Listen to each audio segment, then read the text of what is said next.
Birmingham, metropolis of Alabama, is called the Industrial City Beautiful. These Alabama highlands, rugged mountains in the northeastern part of the state, have brought about an economic revolution, with heavy deposits of coal, iron ore, and associated minerals in the so-called Birmingham district have changed the picture. We have people coming in from all over the country, and naturally a large number of people from the state of Alabama. It's law, but it bends toward justice. How long? They told us we wouldn't get here. But all the world today knows that we are here in the state of Alabama saying we ain't gonna let nobody turn us around.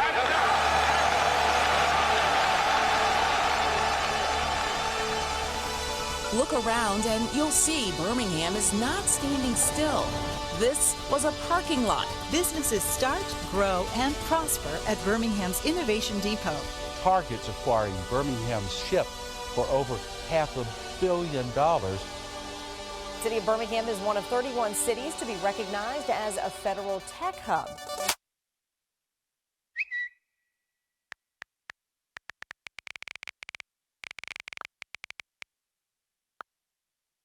It took Netflix more than 3 years to reach 1 million users, but it took ChatGPT just 5 days. It's the age of the hyper-creative. Everybody in the world is now a programmer. This is the miracle of artificial intelligence. I think we're at the cusp of using AI, probably the biggest positive transformation that education has ever seen. In many ways, and we've talked a lot about the ways in which this technology can actually empower people.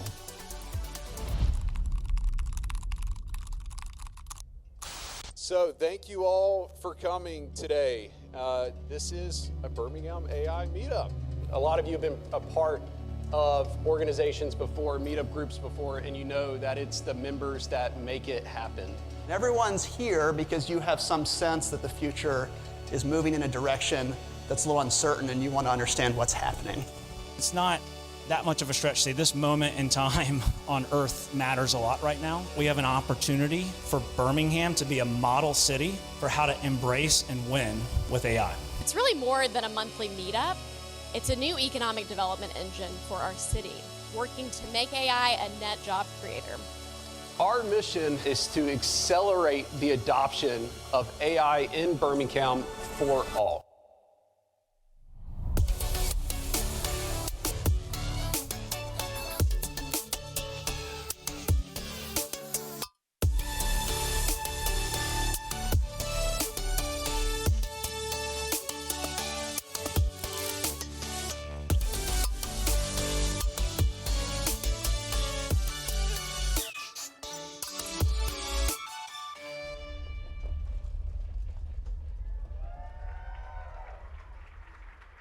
Ladies and gentlemen, please welcome to the stage one of Birmingham AI's co-founders, Will Blackburn.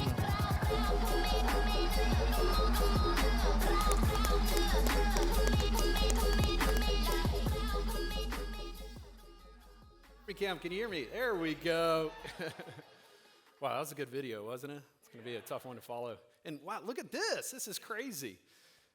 We've been joking that just like in the movie Jaws, we're going to need a bigger boat to fit you all in. And it looks like this boat might not be big enough. But seriously, this is a special event. And tonight feels different. And I've had the opportunity now to come to the Red Mountain Theater a number of times. And I think the reason why tonight feels different is that usually you're coming to watch somebody put on a play, you're coming to support another organization, but tonight you are the event. You are Birmingham AI. You really are. You are what has made Birmingham AI special over the past 2.5 years because you continue to show up month after month, week after week. So give yourself a round of applause. Thank you for showing up tonight. Speaking of thanks, there are a number of sponsors who have made tonight possible. We want to thank our title sponsors, Keysys and Link. Keysys, led by Jim Bob McAllister and Lee Daniel, is a Birmingham-based software engineering company and AI company that has served our community for nearly 20 years. And Link, led by Elliot Potter and his crew, Link is the API that brings AI tools like Perplexity and Poke.com directly to your text through iMessage, RCS, and SMS, and all in one flat fee platform. But look, I know both of these companies. I don't need this readout here to tell you that these are two great Birmingham companies who have been in Birmingham and continue to invest into communities like you. So let's give a round of applause to Kesis and Link.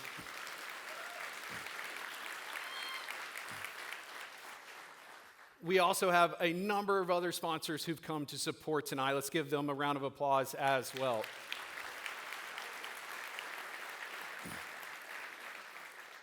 And while we're doing the thanks, there have been many volunteers who've stepped up. Who like the AI experiences out in the hallway there?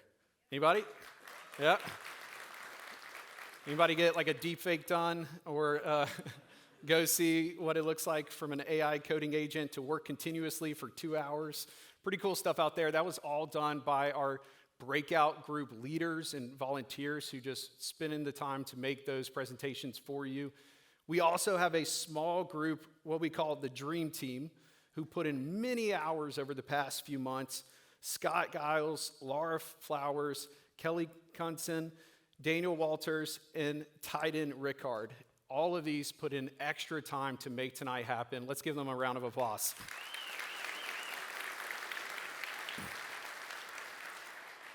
Okay, but what is Birmingham AI? I think the video that Tyden produced for us started to answer that question. But I start every Birmingham AI event, Austin or I do, with a hand raise. And we say, if you've been to a Birmingham AI event before, raise your hand. Well, this room's like a little bit too big and the lights are too bright, so I can't really see you. So I'm gonna ask you to cheer. If you've been to a Birmingham AI event before, let me hear you cheer. There we go. I like that. If this is your first Birmingham AI event, let me hear you cheer. There we go. I hope it's not your last. You chose a good one to come to. This is the biggest one ever, so good choice. But we're going to tell you a little bit later how we can make sure we get you back in February and beyond. But I'm going to take you back now to the first ever Birmingham AI event. We also call that one a kickoff because it was the group's kickoff. It happened back in June 2023, 2.5 years ago. And now Austin and I have been involved in tech meetup groups, before. And so we thought, all right, 15 people might show up, maybe 20 people will show up. Over 60 people showed up to this first event, and it just blew our minds. And right then, we looked at each other and we thought, man, this is something special. We want to continue to invest our time because the people, you all, came and you were interested and you really wanted to learn more. But how did this begin? 6 months prior, as we saw in the video, ChatGPT had launched. And it was our first time using the tool. Austin and I got lunch a few months after ChatGPT came out. We both realized that our spouses were tired of hearing us talk about this. We thought that there would probably be some other people whose spouses were tired of them talking about it. And so we said, let's launch a meetup group. The rest is history. Since then, we've had over 2,700 attendees to our 30-plus events over those 2.5 years, and it just keeps growing. Just love that you continue to show up. You bring your energy, and you bring your curiosity. So the rooms look a little bigger. The crowds are a little bit bigger, but we've always been after the same thing.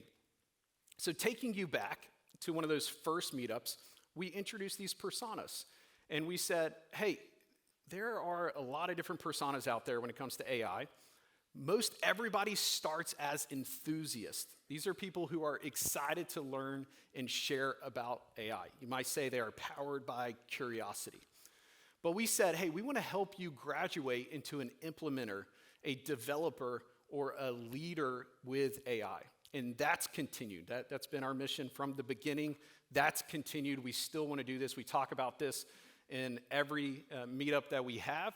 And it helped us eventually get to our true mission statement, which I said in the video, I'll repeat here, which is to accelerate the adoption of artificial intelligence in Birmingham for all. And that for all is a really important piece. It's why it's one of our key or core values. We had to make the decision early on that Birmingham AI and AI in general was going to be for everyone, not just the technical elite. And we wanted AI to happen for you, not to you. So that, along with grassroots authenticity, have been the core values that really drive every decision that we make as a group, the volunteers, etc., to just make Birmingham AI be great. So that is what Birmingham AI is. Thank you for coming tonight. We've got some great things in front of us. My co-founder, Austin, is going to be up in just a few minutes to talk about how he thinks the last 3 years have just been warm-up, and this is the year we really get going. I tend to agree with him. It's going to be great. But first, we have a good friend of mine, Jared Weinstein, who's going to come up for a fireside chat with Leah Graham of Anthropic. So let's welcome to the stage. Anthropic is here. Let's go, Birmingham.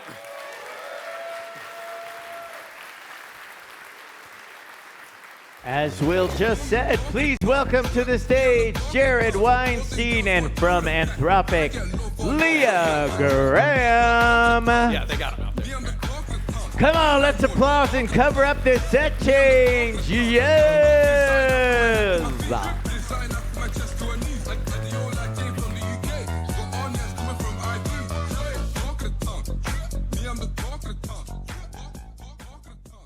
Oh, hello. Awesome. Hey, everybody. Hey, everybody.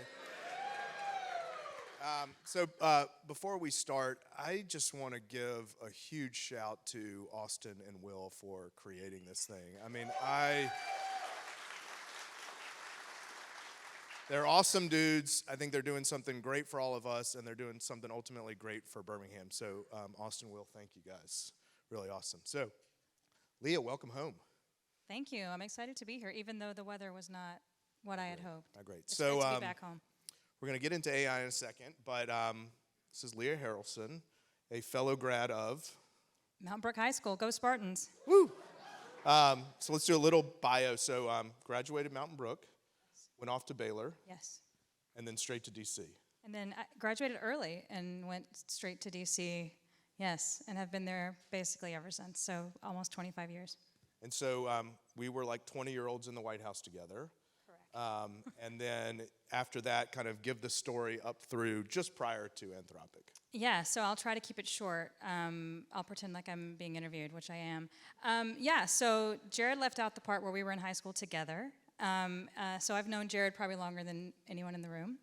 And we worked together in the White House. I did a brief stint on the Hill, so I encourage anyone who's kids, or if you are a high schooler, I did something I never really recommend anyone do anymore, which is I graduated with no job, moved to DC with no job, and just started walking the halls of Congress, passing out a paper resume, which doesn't really exist anymore, and got a job working for the Majority Whip. The chief of staff was also from Alabama, and she said, I can't say no to someone from Alabama. I said, that sounds fabulous. So I started working in the Majority Whip's office and worked there for a little while and loved it. And that's where I really got bitten by the bug for DC. I had intended to go to law school, but to my parents' chagrin, never looked back and never went to law school. But through that job, segued into working in the administration.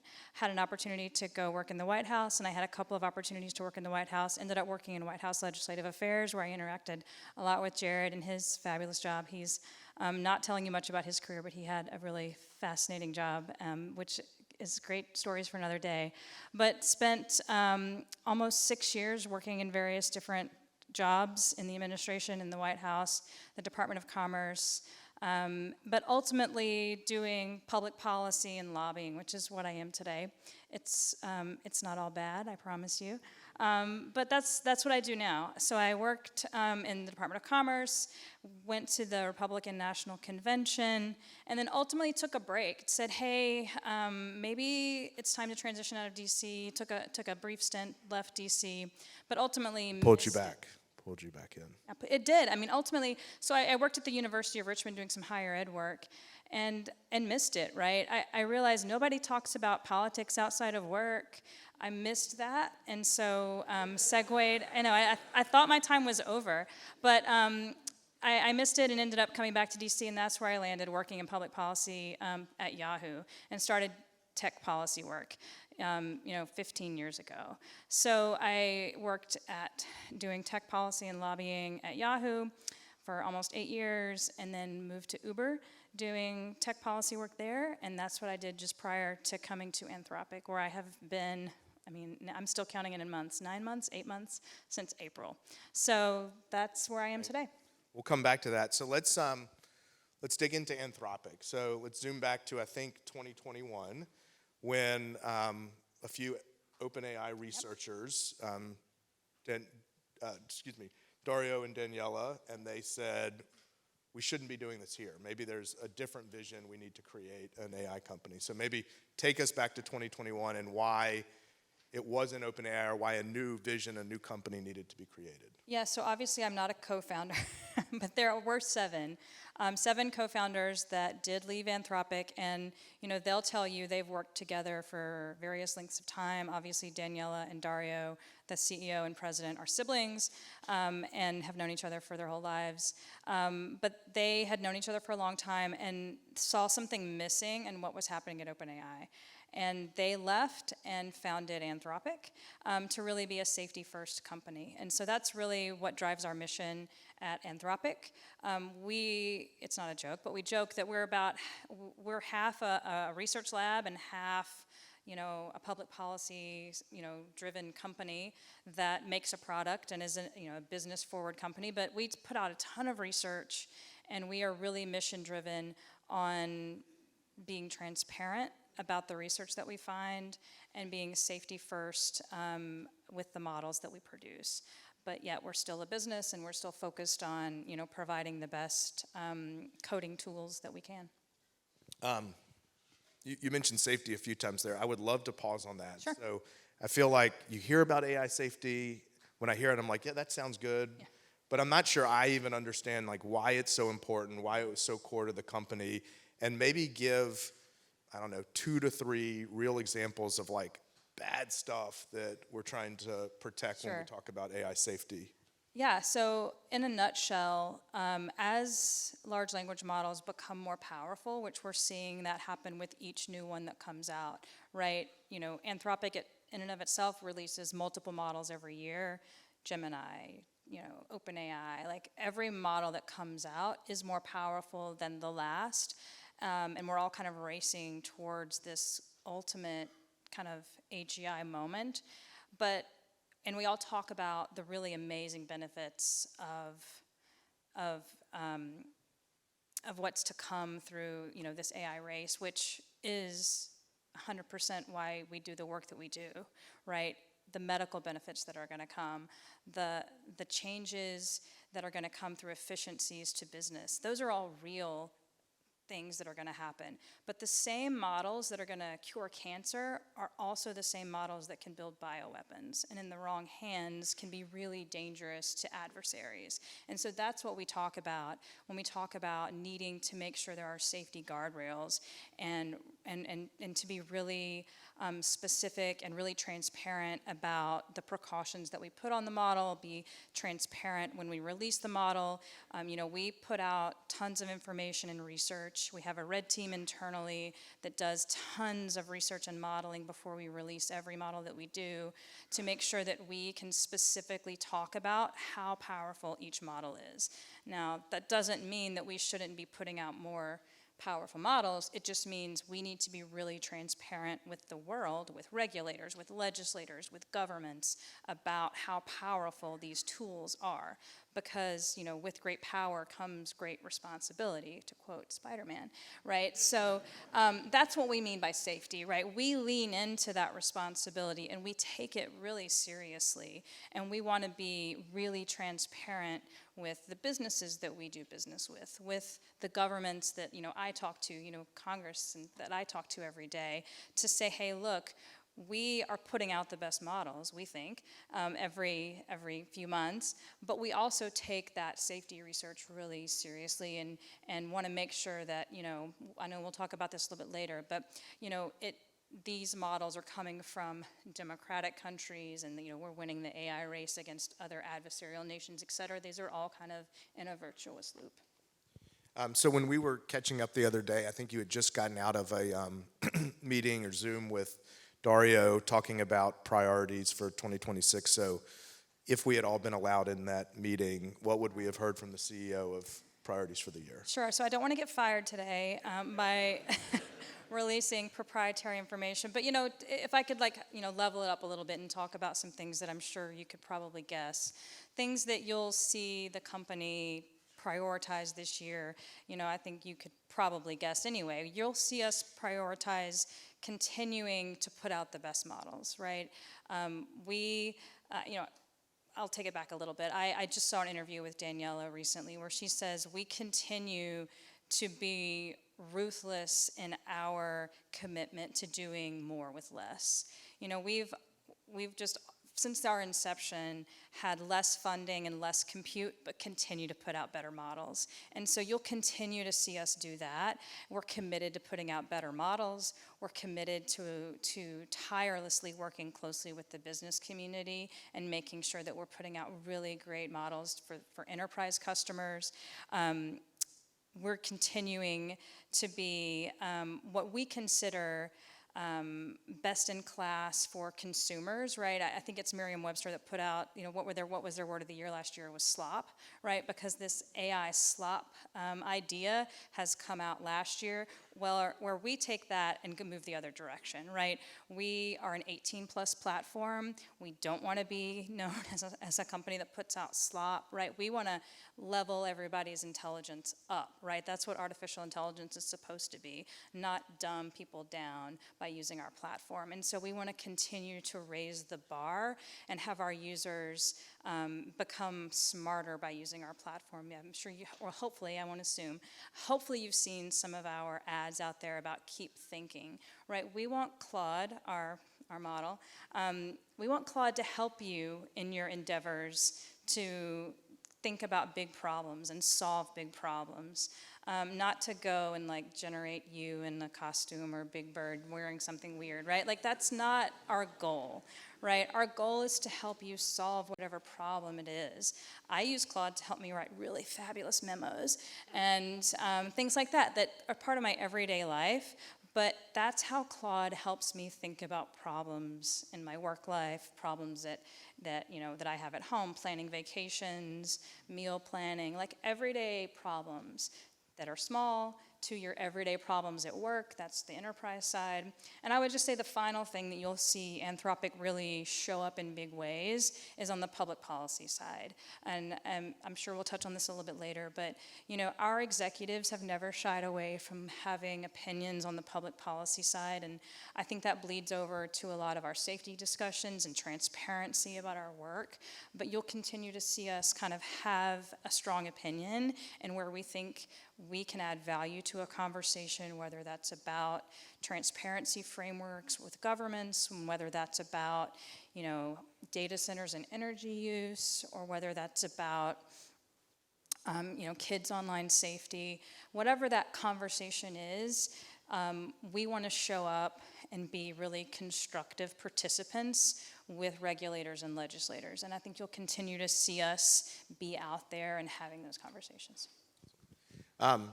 Claude Code, which, but maybe if you think about Will's slide where there's some implementers, but there's also just some early enthusiasts. We heard a lot of cheers for first-time meeting attendees. So maybe start with the very basic, what is Claude Code? I think if you're in the coding space, you certainly know about it. There's other companies that are now valued at tens of billions of dollars out there. Maybe kind of give a beginner overview of Claude Code, but also maybe why it's important to get familiar with these tools, why you think Claude Code's better than other options. I mean, you tell me why you think Claude Code's better. I love to hear from folks that use it. And I always like to start conversations because, remember, that's my job, is to translate complex ideas to folks that don't live and breathe tech, right? Members of Congress, regulators, legislators. And so I tend to not talk in engineer speak because I'm not an engineer. But Claude Code is hands down the best coding tool out there. And from what I hear from engineers is that it is so amazing because you don't have to talk to it in code speak. You can talk to it in plain language. You can say, Claude, build me a website that helps my business do X, Y, and Z. And you just talk to it in natural language, which is a real big difference on the coding side. And that, to me, is really a big shift. And what we've heard back from folks that have used it, both on the coding side and just lay people. In fact, Daniela had a great example that she told just last week that her dentist, she went to the dentist last week or a couple weeks ago, and he was telling her, I just built a new website for my dental practice, and he's a dentist, right? So that should give us all hope, even me. I'll share my favorite joke, which is don't ask a tech lobbyist for tech support because, you know, we don't live and breathe the tech side. And I talk about policy a lot, but I'm not an engineer, of course. So, but the Claude Code is something we're extremely proud of. And then, you know, what we like to talk about is continuing to raise the bar and like how we use our tools and then the feedback that, you know, we get from engineers. Internally, about 80% of our own code is written by Claude, right? And I think we'll continue to see a lot of that happening in the field, right? I mean, Claude is really good at writing code. And so, you know, engineers check the work. Of course, we're not gonna, you know, build and just let Claude go unchecked, but we're really proud of that, and it's something that we continue to get really positive feedback about. So before we move to the public policy side, I think earlier this week there's a new product, CoWork. Yeah. Sounds pretty cool, which speaking to non-technical workers out there, maybe explain what CoWork is, hopes to be, what you know about it. So I'll back up a little bit and talk about agentic AI, which is a term some in the room may be familiar with. But for those that are not familiar with the term agentic AI, you should get familiar with it because you're going to hear about it a lot more. But agentic AI really just means AI that works independently. You give it a task, it breaks the tasks down into smaller steps. It figures out what needs to be done in this kind of list of tasks, and it does them independently without you having to oversee all the steps. So it runs in the background, and then it kind of just produces whatever it is you've asked it to do, whether that's trip planning, whether that's some kind of complex financial analysis. And agentic AI is what's powering a lot of businesses. So for those in the business world, you're probably familiar with agentic AI and how you're implementing it for your own companies. But for those lay people on the consumer side, you're interacting with agentic AI, whether you realize it or not. Companies that are using AI are using it in an agentic way. When you book your airline tickets, right? I won't use a specific airline, but those airlines are kind of using AI in an agentic way because they're doing it behind the scenes in an independent way, and it really is kind of the future of how AI is going to be implemented by a lot of businesses. And so this CoWork tool is agentic in that you're assigning it tasks. I had a friend who was bragging about CoWork because it is in beta. It's not available to everybody. He said, "Look, I had this inbox that was overflowing," and he's like, "I'm embarrassed to say I had like all these files, I had more than 500 files that I wanted cleaned up, and I just tasked Claude, go open these files, organize them in a better way. You figure out what makes sense, Claude, and you file them in a way that makes sense, that's, you know, whatever way that you think should work for me." And he was like, he did it in like 10 minutes. And then Claude had organized my whole computer files, receipts, you know, numerically, chronologically, emails, like everything in my computer was organized. And he was like, I was blown away by how quickly this was accomplished and how much it made sense. And I didn't have to oversee anything. I didn't have to go through and okay each step in the process. And so that's what CoWork is. It's a tool that really is meant to be used in daily life. Instead of a coding tool, it's an agentic tool that hopefully folks can implement on a daily basis. So it sounds like about a year ago, you're sitting at Uber, and which has real public policy issues, Yes, they federal do. level, certainly state and local levels, and but it's probably like a known set of issues largely. And then something happens, and you're like, why don't I dive into the wild, wild west of AI? Maybe take us back to that decision, and also touch on something you said around you're educating people that are quite far from understanding this, and so take us back there. Yeah, I'm constantly amazed at the lack of understanding of like public policy issues like these, and they really shouldn't be, because members of Congress, regulators have so many issues on their plate. They just don't have the time and the capability to go deep on a lot of these issues. I will say one of the things that Uber and Anthropic have in common is they're disruptors, right?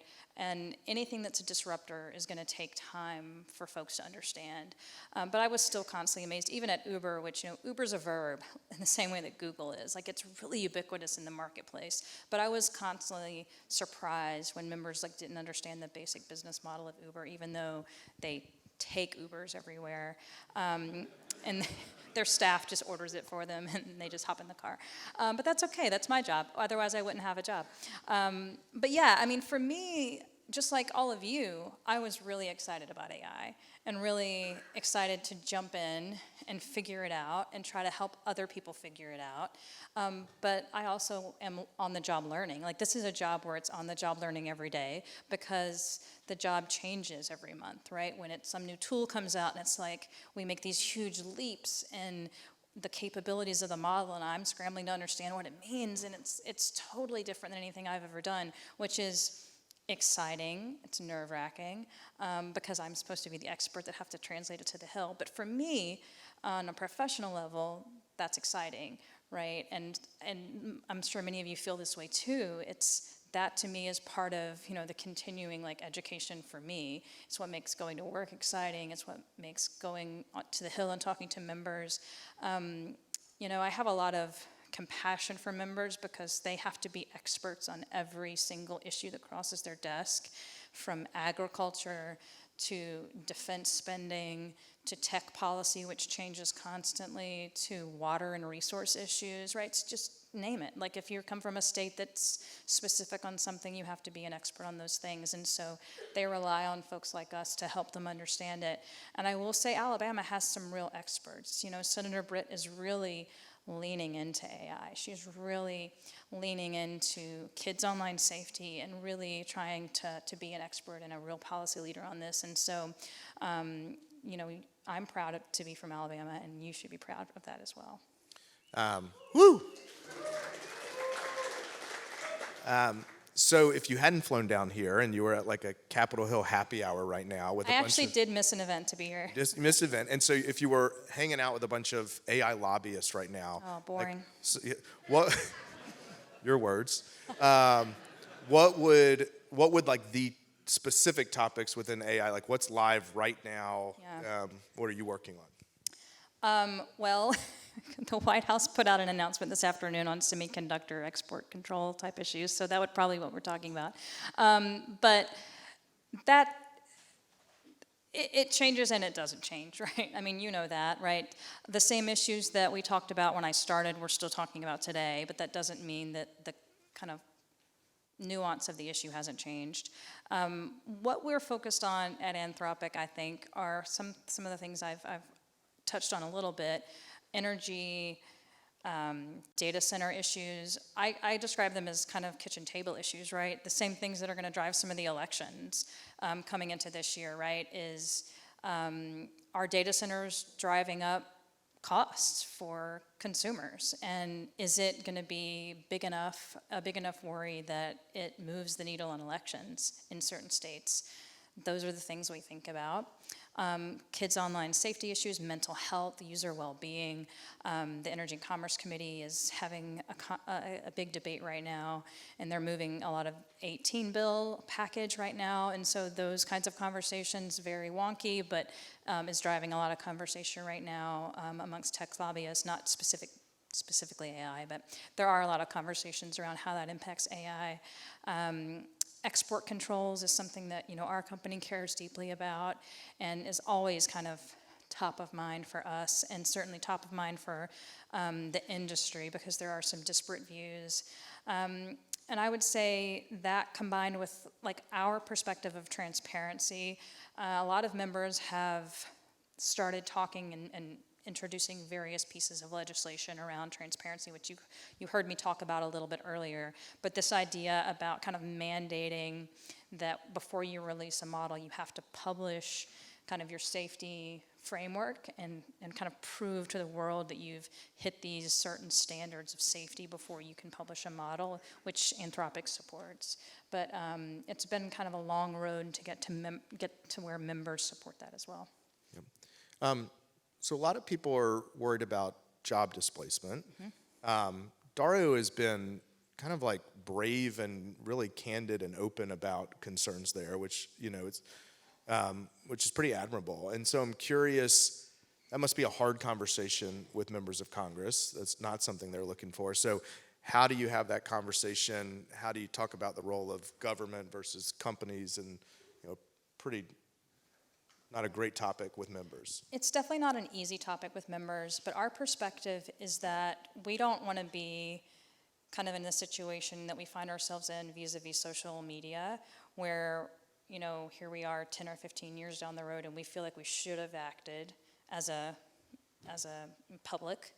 Congress feels like they should have acted and they didn't. And so we want to be leading the charge, saying we're highlighting issues now and we're encouraging action now, because we don't want anybody to turn around and say, why didn't you warn us that some of these consequences were coming?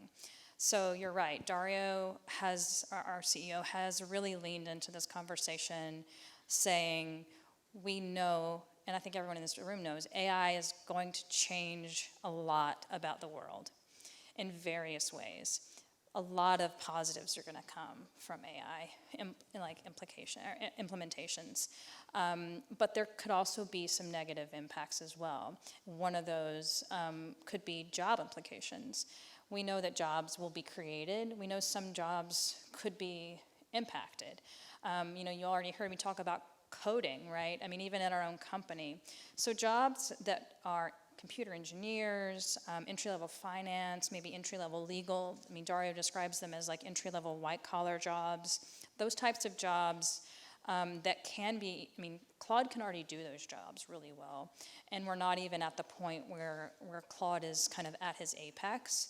And so we have to have a real, frank conversation about what does that mean in the future. And we are open to that conversation. And we want to just make sure that we are being really transparent, our favorite word at Anthropic, with regulators and legislators, saying we're identifying these issues now. That's our job as the producers of these large language models. And then let's work together with regulators and governments and figure out kind of how we proceed. We're open to kind of figuring it out together, but we have to start by providing research. You know, you heard me say earlier that we are kind of half a research lab to begin with, and so we put out a ton of research on the labor side, a ton of research that kind of shows how people are using Claude and how people are using AI that can help inform governments as they make some of these decisions.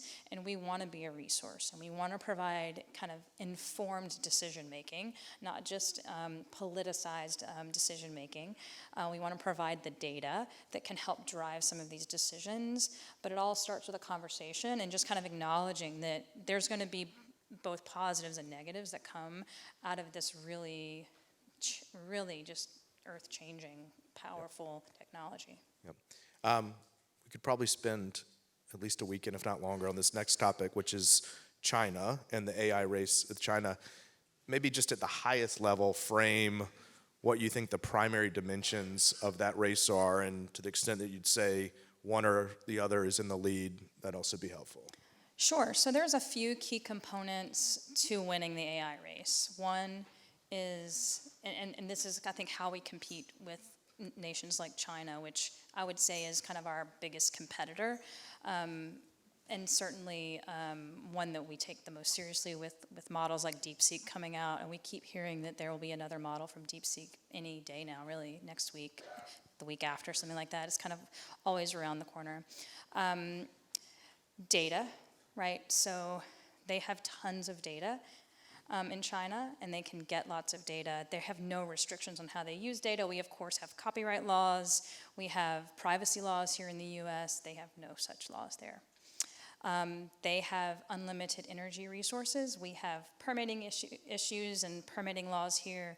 They can build a data center overnight. They can tap into all kinds of resources that we don't have the ability to do. Talent, they have tons of talent.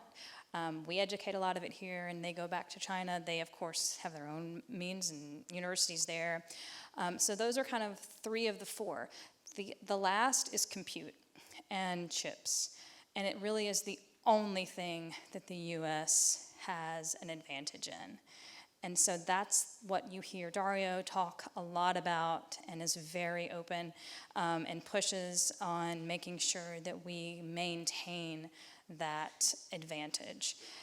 China is able to have an advantage in kind of those other 3 sectors and those other 3 points, but chips is where the US is dominant, and I would say very dominant for right now, but that can all slip away if we don't maintain our advantage on the chip side.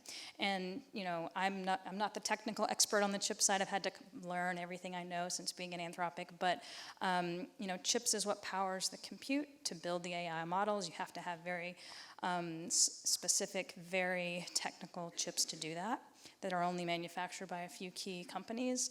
And so we really push for export controls that really control the specificity and level of specificity of the chips that go to China.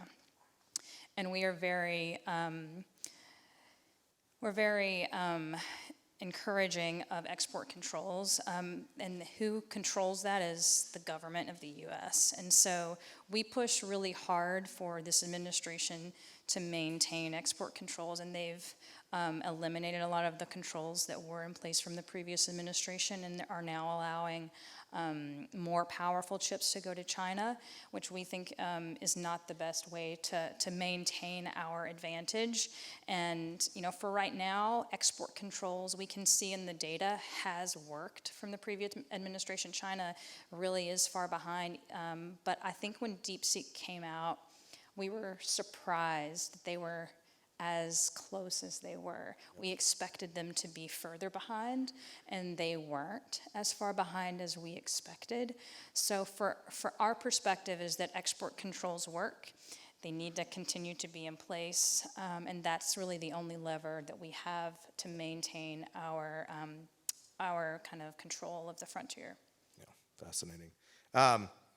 So your focus is obviously federal policy. Yes. I don't know if we have any local government leaders or policy officials here, but if you were having a conversation with them and you were telling a local leader, like, these are the things you should focus on rather than, I don't know, glossy docs or working groups, like what would be the one issue you'd advise local leaders to focus on? I think for local leaders, I think helping state governments and municipalities, even local businesses like is in the room, is just to learn how to use AI.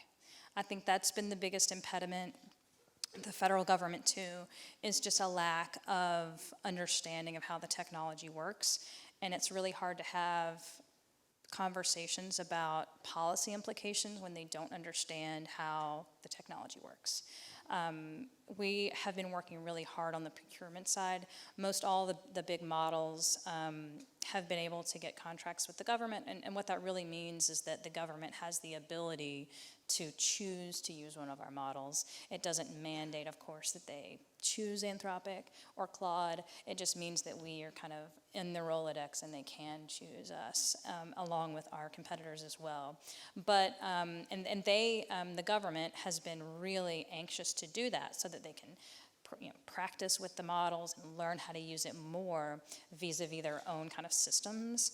But I think that the biggest challenge is, like, even a year ago, Congress didn't have access to any of our tools, and it's not just an Anthropic issue, not ChatGPT, not any of them.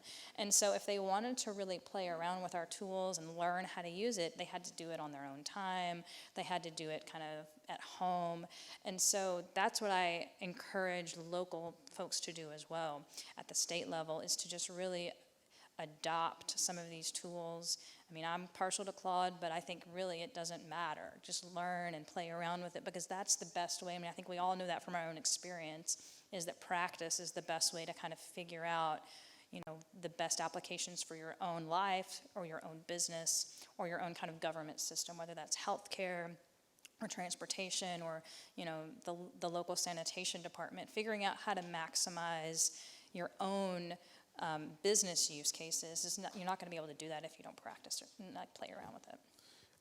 So last question.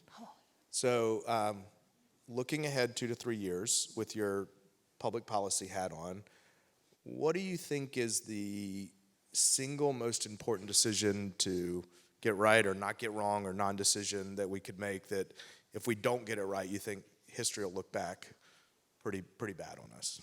I think it's kind of twofold. I think having some kind of guardrails in place on the safety side, if we don't do that, I think we will look back and be really disappointed, because to my earlier point, these powerful systems are going to reach their apex in this administration, right, in the next 2 to 3 years.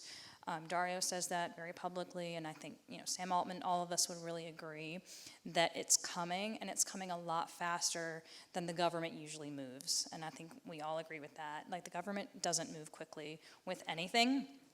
And so that's part of why, you know, we all have jobs, is to try to really encourage them that there is a sense of urgency. And it's been really difficult, candidly, because they don't understand why this technology is so different from all the other technologies, right? This isn't cable. This isn't social media, right? This is something totally different that has different implications. It's not just it's not just dial-up internet, right? AI, as we all know in this room, touches on every sector of life, and it can be, or can have implications on really everything we do. And so for that, for that reason alone, we really need to have some kind of guardrails in place.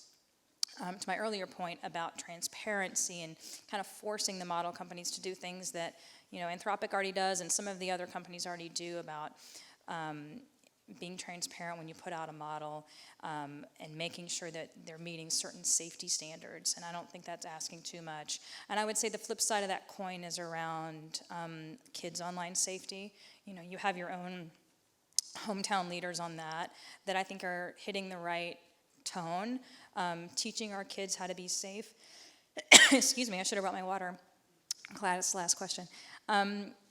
Teaching our kids how to be safe, but also protecting them. I think we really missed the mark on social media. And so figuring out what the right balance is.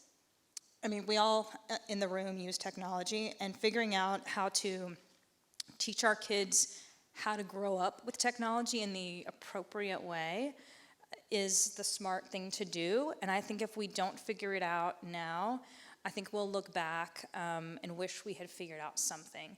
I'm not here to preach over regulation. I certainly don't want that by any means, and I don't think that's appropriate. But figuring out whatever that balance is, I think is something that we're going to wish we'd gotten right. Leah, thank you so much for coming home. Yeah. You're going to stay around afterwards? Yes. Awesome. Huge round of applause for Leah. Thank you. Thanks. Of course, thank you. That was fun. Yeah, that was great. Did we take these with us? Sure. Leah will be joining us in the lobby after for more curious conversation. So she'll take your questions during our happy hour. But right now, let's welcome to the stage Birmingham AI's other co-founder, Austin Sensman.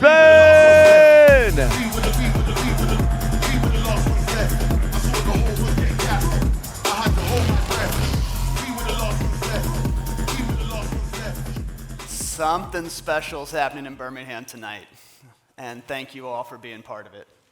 This is a great night for me. I get to get up here and say thank you to all of you.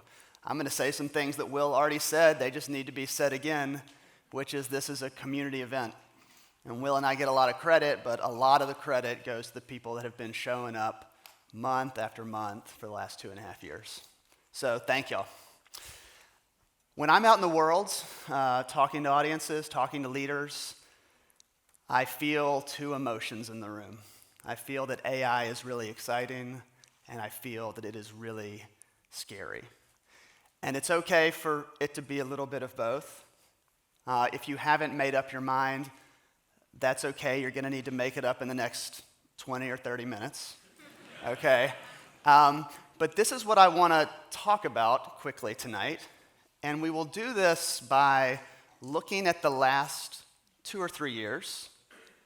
And you heard Will say it. I think the last 2 or 3 years were a warm-up. And then we'll use that starting off point to talk about the next 12 months. I really can't see much further beyond that. Okay? So OpenAI has a framework that has 5 levels, and that's what we're going to look at. And as we are going through this, you may be looking for me to tell you what I think the answers are. And if you've been to Birmingham AI events, you know the vibe is that I want everybody to be trying to make up your own minds, okay? This event is about curiosity, okay? So let's get into it. You saw the Sam Altman tweet that ChatGPT is alive in the world. Okay, that is what got this all started. The first level of AI is called conversational AI, and this is the chat experience that we're all used to. I talk, you talk, I talk, you talk. All right? 100% of that is solved. This is a solved issue, and I think the model that really solved this for me was Claude 3.5. That was the model for me that I thought this is truly the best conversational AI I've ever experienced. Okay? That was 2023 and 2024. A lot of people forget that 12 months ago, AI could not reliably answer simple math questions. It couldn't count the number of R's in the word strawberry. All right? It was kind of dumb in very significant ways. And the big change in 2025 was reasoning AI.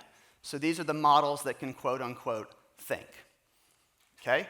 We went from 0% to 100% in this category in 12 months. And so now we have models that professional mathematicians are using alongside their own work to help them solve hard problems in math. They're being used in chemistry, physics, on and on. Okay? The area that's emerging, and you heard Leah talk about it, is autonomous AI or agentic AI. And for me, the product of the year last year was absolutely Claude Code. This is the first model and product experience that really felt like I wasn't just talking with AI, but I had hired AI to go out and do work for me. And if you haven't experienced it, Claude Code truly is magical. And now, just this week, they announced Cowork, which really is Claude Code for non-technical people. It's a similar experience, but it's got a nice UI, it's less intimidating. And you heard Leah say it, 80% of the code at Anthropic is now written by AI. That's what we're talking about here with autonomous systems. The people that made Cowork said that 100% of its code was written by Claude Code. So when we talk about things speeding up dramatically, to the extent that software can write itself, that is a big deal. I was speaking at Altamont this morning to the kids, and I said that people really didn't need to learn to code, and the computer science teacher there, I think his head almost exploded. And I had to go, kind of smooth it over at the end. So this is going to be solved this year, I think, and that's what I'm going to talk about tonight, okay? Because I want you to understand why that's true and what's going to happen. Really quickly, the next level is innovating AI. I think we're just getting started here. OpenAI has a model that's solving kind of unsolved problems in math. And that's really what this is about. AI can solve some of the most problems that even the smartest humans struggle with, okay? That's just starting to happen now. And then the next level is organizational AI. This is imagining an AI like being the CEO of a company and just running the whole shebang. I don't know when that's going to happen. Come back next year and we'll talk about that, okay? So I think agentic AI or autonomous AI is going to be solved in 2026, and let's look at it. This is going to be solved, in my opinion, when AI can operate independently for many hours by itself. It doesn't need to be babysat, right? Imagine a new employee, right? They can't work for very long before they need to check in, but as they get more experience, they're able to go work by themselves for days, weeks, months, this kind of thing, all right? This gets solved when AI starts hallucinating much, much less. And hallucination is when AI is confidently wrong. We all know, right? It's very certain that the answer is true. It has very little humility and won't admit when it doesn't know things. Okay, so we're going to look at that. And I think this is also solved when AI begins to be preferred to human work. Not in everything, okay, but in significant parts of the economy. And we'll look at that, okay? AI agents are starting to work independently. Now, if you've been to Birmingham AI events before, this is where I'm going to show you some complicated looking graphs, and I will try to unpack them for you, okay? So this is a benchmark called Meter. It runs from 2022 up through 2025, and up on the axis here is how long can an AI work independently. And you see that for the past 3 years, we really made no progress here, but then all of a sudden in 2025, this started to go vertical, all right? So the fact that an AI can work by itself for 30, 40 minutes, that may not feel like a long time, but we're going to be back up here in a year and it's going to be 4 hours, 8 hours. And all of a sudden that feels like kind of a human workday.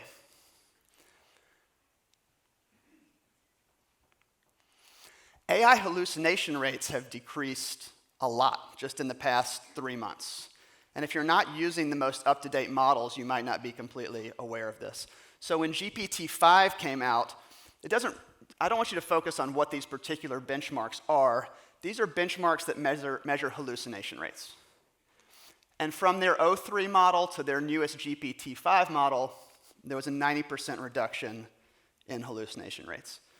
So we're used to models making stuff up. The AI researchers have told us they're going to sober the models up, which I think is hilarious. That is absolutely how they talk about it. And I think in 2026, the models will be more sober. And that means a lot because we can rely on them more to be truthful with us. Right? It's not just an effectiveness issue. It also is a safety issue. Okay, we don't want models to be deceiving us as well. That's another aspect of hallucination. All right, and here's the big one. In 2026, for significant parts of our economy, AI output is going to be preferred to human work. I'm going to slow down on this chart. All right, we're going to walk through it. This is a benchmark that OpenAI made called GDP-Val, and here's how it works. This measures performance on 44 real-world tasks. So these aren't simple questions and answers. This would be like a McKinsey consulting project that takes 3 days for a human to do, this kind of stuff. The benchmark compares AI against a human expert. So an AI does the task, a human expert does the task, and then another expert says which one they prefer. And they don't know which one the AI did and which one the human did. Okay, that's how it works. This bundle of 44 tasks covers 5% of the US GDP. Okay, so it's not a trivial amount of stuff. The 50% number here, and I'm sorry the graph is covering this up a little bit, 50% is a big deal because 50% means that a human expert prefers the AI as often as they prefer the human. All right? If you look at the bottom here where it says GPT-4o, that's where we were at the end of 2024. Okay, so human experts preferred human work about 90% of the time. If you fast forward 12 months, the top models from OpenAI and Anthropic are right at 50%. They're just sitting right there. And what that means is in the next 2-3 months, for huge parts of the economy, human experts are going to prefer the output of AI to the output of humans. So that feeling that AI is kind of a toy, like, oh, this is fun, but can this really help us? Some of you have had that feeling. I have that feeling sometimes still from time to time. That's going to start feeling less and less true. And it's terrifying. Okay? So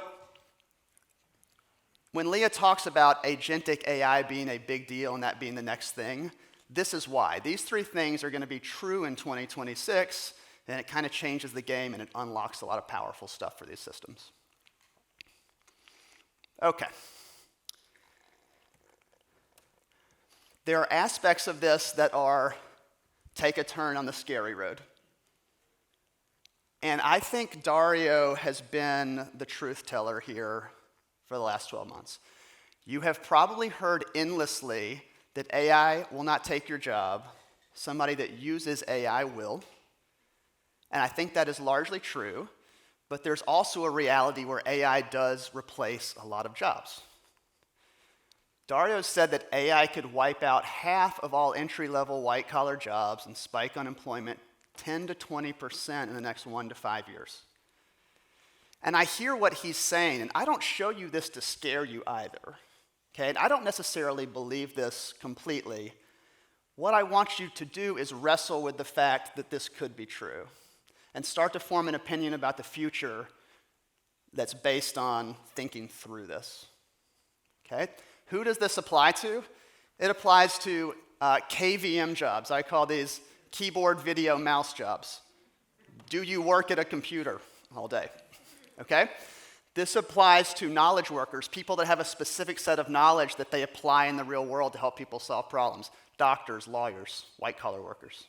All right? It's a huge and highly paid part of our economy.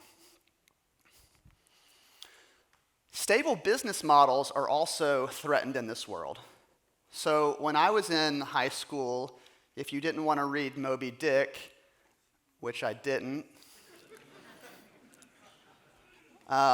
you had Cliff's Notes, those little yellow books. The next generation of kids had Chegg. And it was like an online study guide, but let's help you cheat kind of thing. So kids have been at this for a while. Okay, we're acting like ChatGPT is causing this problem. It's been going on for a while. So when ChatGPT came out, over the next 12 months, Chegg's stock price dropped by 90%. Basically, it was a pretty popular thing, and then all of a sudden, 0 people were using it. Okay? And we call this product market collapse. And this is a real thing that's going to start happening over the next 5 to 10 years. You've got a great business based on a good business model, and all of a sudden, AI systems are able to change the way competition works, to change the way your business model works, and it could happen really fast. So again, I don't say this to scare you. I don't want people in Birmingham to be surprised. That would just be the worst thing. Oh, I wish someone had told me about this. So if it's the first time hearing this, great.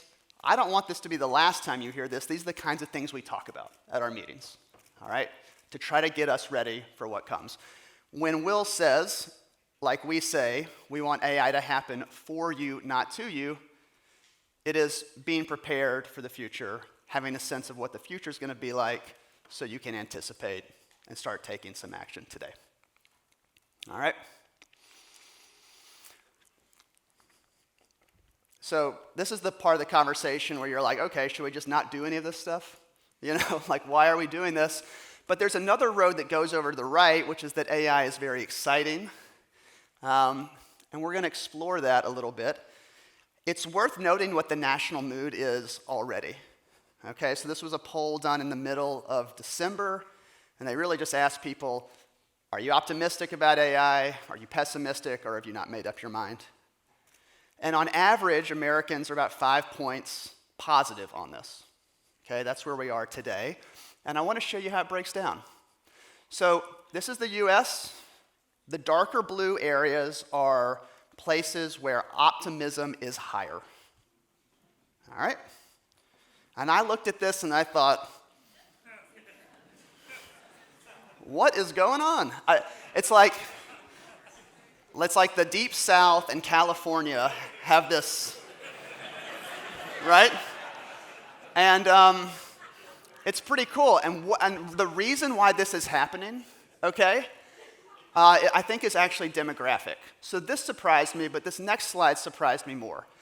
This is the same study. They broke this down by demographics. The groups that are most optimistic about artificial intelligence are Black, Hispanic, and Asian groups. White folks are kind of ambivalent about this. And this was a big surprise. And so when you look at that map again, what you need to see is areas of the country that are more representative of minority groups are more optimistic about AI. And so this was fascinating. The other fascinating thing to me is that about 25% of people just aren't really sure. All right? So that's my challenge to you in this next year. If you are pessimistic about AI and you've thought about it and you come to that conclusion, great. If you are optimistic about AI and you've come to that conclusion, great. I do not want people to be 12 months from now like, yeah, I don't know. I'm not sure. Okay? This is not a good time to be a wait and see kind of person. This is a great time to be curious. That's what we're talking about tonight, to be proactive. You're already here. You've already started that journey. Okay? We want people in Birmingham to be engaged. Okay? So here's the point where you have to make up your minds. Okay, exciting or scary. The reality is it's a lot of both. The certain thing in the next 5 years is that uncertainty is really high. And that's a hard thing to live with. It's not something we want people having to go through on their own. It can be a lot of water to carry. So Birmingham AI is a place where we've invited people in. We're not an AI hype place. We're a place where people can come, and we're going to try to solve these problems together as a community. All right?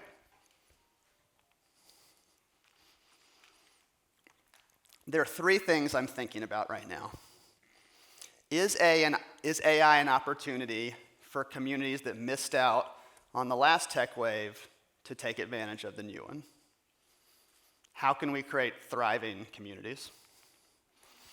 Is AI an opportunity for small and medium-sized businesses to compete with bigger players in areas where you used to need a big team or a big budget? Now you can use AI to play at a whole nother level.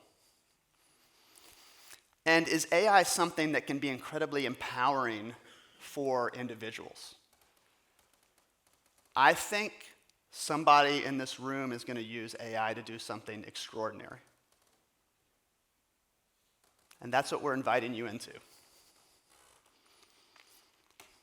If you're around tech folks, you hear this phrase a lot, you can just go do things. And what that means is if you have an idea, you can go and try to make it a reality.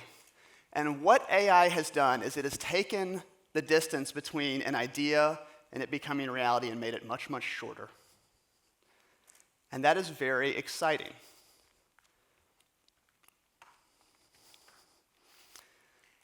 It's crazy. It's already 2026. And so we're just asking people, are you ready?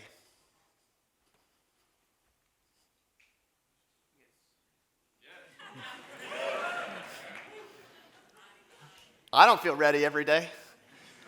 All right, but we want to get ready together, okay? So thank you all for being here tonight. And round of applause. Yeah.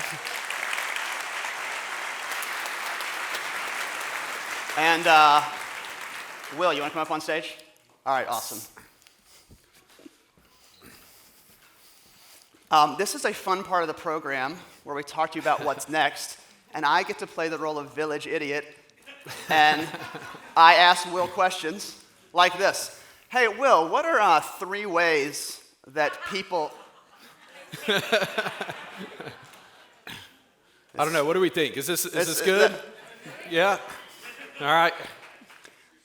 What are 3 ways that people could get involved with Birmingham AI this year? I'm so glad you asked. We have a slide for that. No, we want to leave you with 3 clear calls to action tonight. It is attend, volunteer, and donate. Why don't we start with attend? Okay, attend. All right, great. So we have monthly meetups. We've been talking about it. If you've never been to one, we've got some coming up very soon. Come to our general meetup. It's over at the Innovation Depot across the tracks here. And this is where we all get to get in a room together and do something just like this. But we also have breakouts. Yeah. Looks like we have some new breakouts. Yeah, absolutely. So we had a big Q4. We launched finance, nonprofit, marketing, and the people group. And we have 4 new breakouts that are coming up. What are they, Will?